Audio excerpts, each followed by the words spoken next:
My name isn't Leroy. I was 9 years old riding my bike with several kids who lived in my neighborhood. We were riding our bikes to the baseball field to play catch. The baseball field was not far from our houses as we lived on Brooklyn Air Force Base in Mobile, Alabama. It was early evening, but the lights were already on at the baseball field. What I remember next is something that puzzled me then, but as I would find out later, was just a hint of things to come. The lights suddenly went out on the baseball complex, as they often do, because they're on a timer, but all you have to do is flip the switch to turn them back on. I remember my friends riding away from me, and suddenly I felt we were playing a game of hide and seek. It wasn't that dark yet, and I could see them as they were pretending that they were looking for someone in the dark, loudly yelling, "Leroy, where are you?"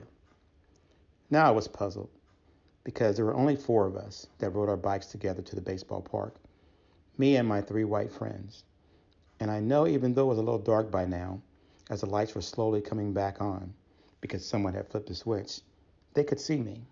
But they continued to laugh and yell, "Leroy, where are you?" Suddenly it hit me like a ton of bricks. My friends were pointing at me and laughing hysterically now. Suddenly I realized I was Leroy, as they were now snickering and pointing at me like I was a dummy who didn't realize the joke was on me. All I can remember at that moment was the empty feeling that came over me as I tried to understand not only the look on their faces, but the feeling of confusion that had just come over me. I just remember deciding to go home at that moment, to escape whatever it was that was happening to me. I just had this empty feeling inside which seemed to reach the deepest part of my soul. I didn't realize it at that moment, but I just had my first experience of being demeaned and made to feel inferior because of the color of my skin.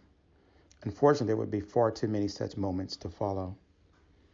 I finally get back home and tell my family what had just happened, looking for some kind of explanation of what had just taken place. Dad's explanation was short. "Boy, Leroy is a name that some white people call all black people in Alabama." What made this experience more confusing at that time was the fact that we, our family, had just moved to Mobile from Japan, where our family had spent the last 3 years. 3 wonderful years, I might add, living on Tachikawa Air Force Base in Japan. My father was in the Air Force and was stationed there from the time I was 6 until 9. I absolutely loved every minute of growing up in Japan, playing baseball and basketball with my friends, walking to school together every morning, and playing together after school every afternoon. Watching our dads play on the same softball team, Gia Squad, in their blue uniforms with gold trim. My dad played third base and was fearless, often playing up close to the batter to field bunts that often turned into hard line drives directly at his head that I still have no idea how he caught. He was daring on the bases as well, until one night he broke his leg sliding into home plate. Me going to baseball tryouts for the first time and catching a fly ball with my nose, but I still made the team. Me on the mound 2 years later, striking out the side in my pitching debut. These are the kinds of wonderful memories I have of my childhood growing up on Tachikawa Air Force Base in Japan. Mobile, Alabama, however, was a different world in 1965.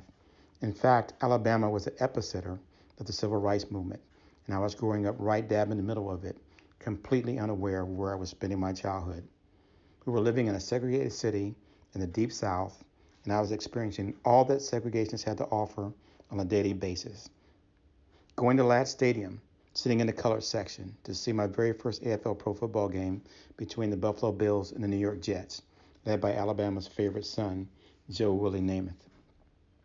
I remember riding on the Brooklyn Air Force Base bus with our Cub Scout troop on our way to Pensacola, Florida for a weekend camp out on a Friday afternoon, and passing another bus full of colored high school students. While our buses were side to side, I started to notice that the high school kids were standing up on the bus and were crowding around the windows, pointing, smiling, and clapping. Then I noticed they were looking directly at me.